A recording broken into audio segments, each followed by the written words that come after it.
موتور 17 رو بیار.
اولی که زدی 5600 درسته دیگه 5600 آره 20 کیلو اختلاف اوکیه به 10 کیلو آره چون ما دقیقاً سر جا ما نمی‌رسیم که عقب جلو باید اصلا نه اون بار ببین روی شاسیه چون اون بار کلا شاسیه چقدر شده حساب کنم؟ نه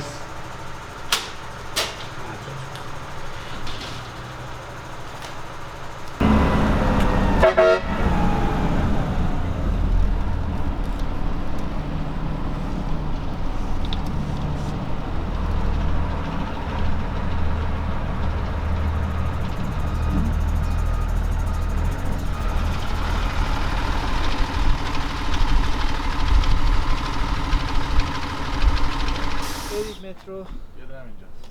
بله فاصله محور تورشن تا سوراخ وسط اون سوراخه نه سوراخه رو 173 173 تا سوراخه خیلی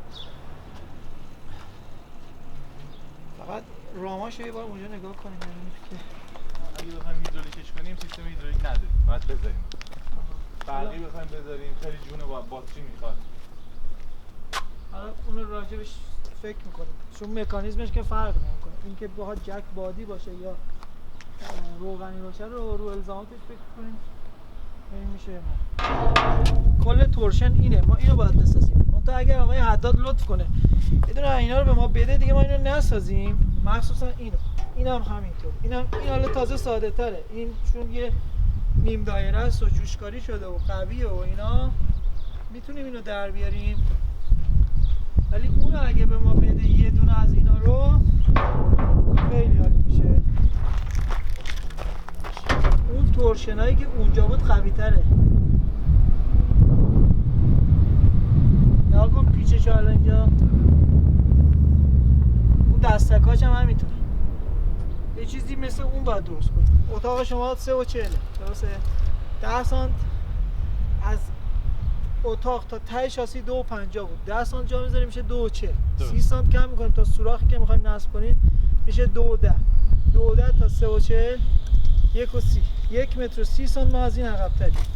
برای اینکه این 1 متر و 30 سانت همه زورش داره میاد روی اون پیچه، این باید گردن کنه. نه دیگه این الان سیستمش میدونی با ما فرقش چیه؟ سیستم اتاق ما از اینجا ببرید این شکلیه. خب اوکی. خب ما اینو نداریم. میدونم نداریم. ما میخوایم از اینجا به جلو رو درست خب دیگه کنیم. من همین رو دارم میگم که ما یه دونه از این داریم یه دونه از اون. آره. خب از این به عقبمون 1 متر و 30 سانته. الان چیزی که ما اونجا داشتیم اصلا من فکر میکنم تورشن اون اشتباه بود. اون فقط این بازوی اینجا رو داشت. نه داره اونم. اینا رو نداشت. داره. نداشت. اینطوری داره. یه 2 تا ورق یه از بالا. تیره کوچولو اومده این خب شکلی. یه ورق از بالا اومده اون پیمه رو گرفته. یعنی به جای این که بیاد بده به این از وسط گرفته. اصلا اون خیلی ضعیفه. این اومده از تو دل چه گرفته. ما اگرم بخوایم بسازیم باید همین چیزی رو خودمون بسازیم. دیدی بازی هم نمی‌کرد. بازی میکنه. اگر وزنش سنگین باشه اون بازی. یکیش کنه اینا بزرگ و کوچیک داره. من یکیش بزرگ دو تاش کوچیکه. دو تا همن. بزرگا چند داشتن؟ 90 در 45 کوچیکا من مشت 70 در 40. این پانلایی که داریم عرضشون روی 70 که باشه دو طرفش هم جا به ما بده قشنگ‌تر میشه. حالا اگه نشد ما اونا رو براش چه می‌کنیم فضای جا. 2 ماه طول می‌کشه دوباره بیاد 50. هیچ اشکال نداره. همینو کار. ما بدونیم چی داریم از اون راحت عین همون جلو میریم. خاطرت هست من گفتم دارم خریدامو میکنم، هر چیزی که نیاز دارم و میخرم اونو میدم در اختیار سازنده. میگم آقا بر اساس این چیزایی که من دارم وقتی واسم بدونیم مطمئن باشی اینا داری بر اساس این میری جلو. این همون شیرینیه؟ آره این کادومه.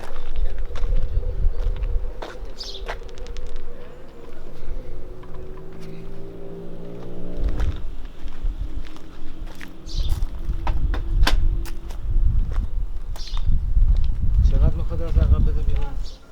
ببین ما حساب کردیم از اتاق تا ته شاسی 2.50 است.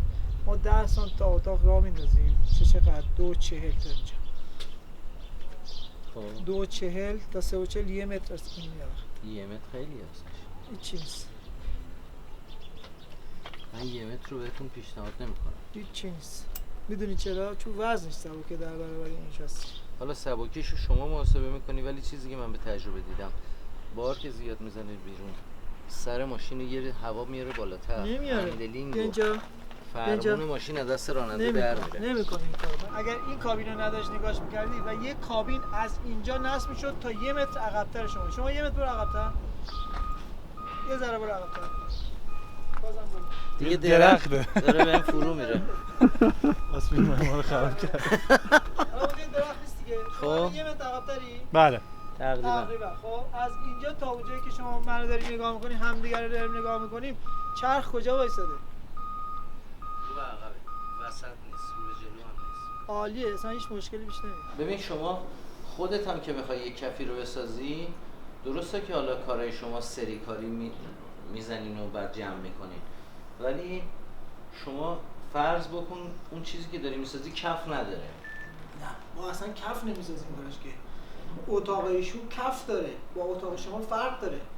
اتاق ایشون قرار خودش کف داشته باشه. دستک میخواد برای نصب. هر روز اولم که اونو دیدم از اون دستکایی که اومده بود من اگر تضمین کنم که عیب نخواهد کرد شما این کارو میکنی؟ نه خوب درست نیست، اون ضعیفه. اگه ولی از اونها یه دونه به ما بدی آره. اون که مال اونه. خب من نه از ندارم. ما یه باشه دیگه. ندارم دیگه. مال خودش چه فرقی با اون داره؟ بریم نگاه کن. یکیه با هم. یکی نیست. چرا یکی نیست؟ هم پیچش فرق ضعیف داره، هم دستکایی که از روش از زیر اتاق گرفته ضعیف‌تره. دستک شو تقویت کنی. نمیشه که دست خب دوباره همون میشه دیگه. من دارم میگم خب یه بار بسازیم دیگه، چه فرقی داره؟ یه بار بسازین این جنس نمیتونین بسازین شما. خب نه این جنس که الان بالاش که قوی نیست که، ما یه همچین چیزی میخوایم که کانتینرمون بیاد روش بشینه. درست؟ اولا تو این کافی که شما دارید اینا به اندازه کافی قوی نیستن. دوما حرفو نزن تو. چرا؟ اون شاهنگی که الان اینجا داره، نگاه کنید شما یه شاهنگ دارید که روی چیز پیچ میشه دیگه. خب روی شاسی پیچ میشه. درسته؟ بله. این یه دستک کوچولو، اون دستک رو تقویت خب کنی. همون یه دستک کوچولو گرفته اینجا، پیچش هم به نظر من برای این وزن و چه پیچی بهش بود؟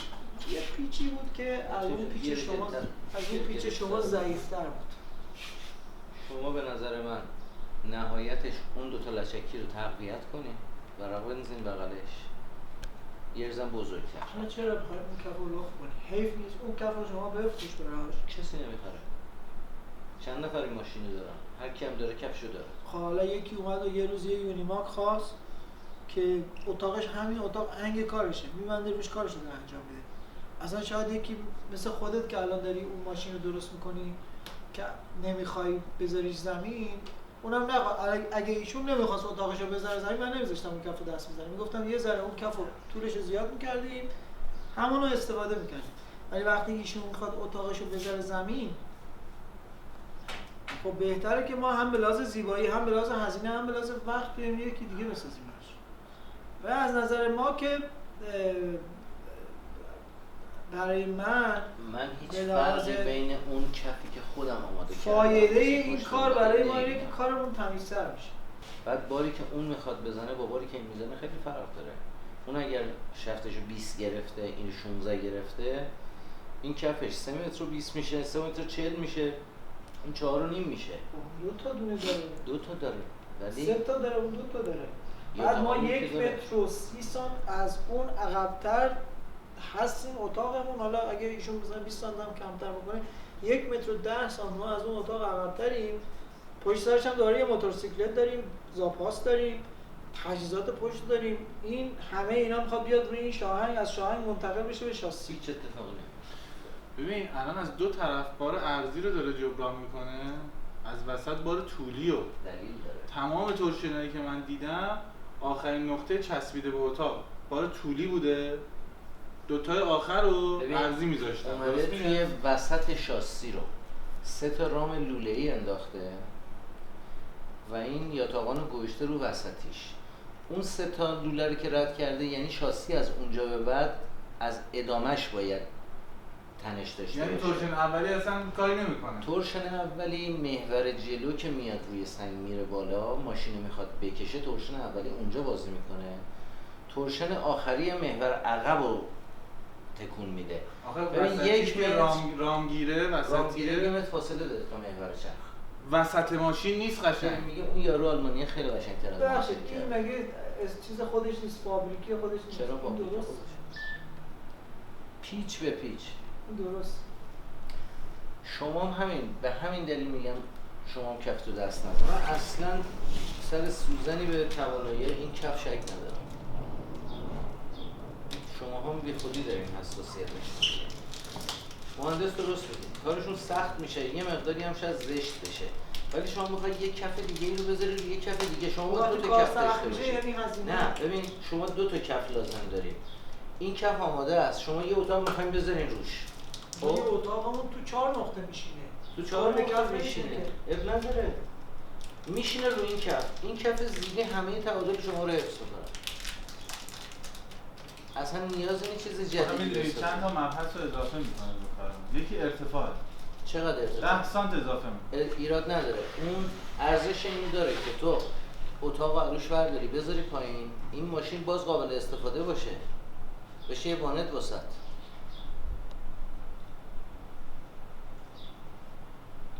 قرار نیستش که وقتی اتاقو برمی‌داری اینجوری شاسی باشه که. آخه الان ببین کفی که ایشون طراحی کرده، اون بازوهایی که کانتینر گیره شده 300 کیلو. اینجا ما چقدر داریم؟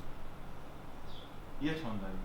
فرض کن ستونا و دراش هم هست بکنی 500 کیلوش میره دیگه، باز 200 کیلو به ضرر میشه، یعنی 2 تا زاپاس اضافه میشه. حالا اون شاید شما اصلا دوباره 500 کیلو حساب کن. 500 کیلو هم که بشه جونم پدر.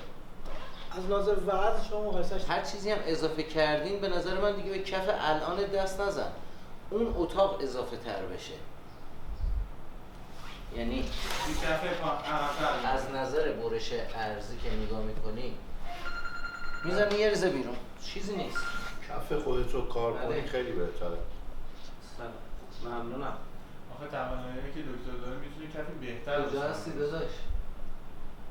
یه دونه از نو بسازی هم تمیزتر میشه، هم وقت کمتر میبره، هم به لحاظ هزینه‌ای همینو به عنوان آهن ضایعاتی بفروشتش که بیشتر از آهن ضایعاتی من کیلو 10 تومن ازت میخرم. همون دیگه. شما کیلوی 10 تومن هم اینو بفروشی پول اون شاسی در میاد. پول آهن حداقل اون شاسی در میاد. چه فرق داره؟ اون ولی شاسی کارهای نیست. بغل همه چیش یکیه. خب اینو ما میخوام. شما اینو. کف رو باشه میخوای، اینو به ما به چی بده. کار داری؟ اه. آقا شما یه اتاق درست کن بذار رو کف، این چه سه تا در رو خب ما هم در داریم همین میاره. کارو بکنیم، ما فقط اینو نداریم دیگه. اینو از اون میخوای استفاده کنیم باشه. ماشین ما آرش نداره شاهنگ عقبو؟ چرا ما از اونش استفاده میکنیم دیگه. ما از این شاهنگ عقب اینو داره یه ما دونه از شاهنگ عقبش همینه. استفاده میکنیم. اینو باید خودمون فقط بسازیم. این اون به درد فریمو نداریم نخوره. ما روی ماشین من اینو این نداریم. نیست. از چی این دارین؟ بیزی داره. داره، تو بیزی کاره. داره، تو بیزی کاره. که این شکلی داشته رفته. باشه. من میگم اصلا تو به کف دست نزن، کف تو اضافه درا رو نکن. میگه درا رو بذار روش. اتاق درا رو وردار، اونو بذار روی این کف، بیادش تا اینجا. هر موقع خواستی اونو بلند کن بذار زمین، کفت سر جات باشه، مثل وانت بشه. مثل وانت بشه. چون وقتی ورداری که نمیتونی اون شکلی تو خیابون راه بری، نه ماین فنی بهت میدن، نه نمیدونم پلیس جلو تو همش میگیره. شریفی هم همین کارو کرده. بس این اتاق بسته است اونو گذاشته ولی روش. اون این نیست ها. ببین این فرق میکنه یه مقداری. خود فرمش فرق می‌کنه. قوت اینو نگاه کن شما. اصلا بحث قوتش نیست، اون دو تا لوله بیزی گذاشته که خود اون زورش مطابق اینه.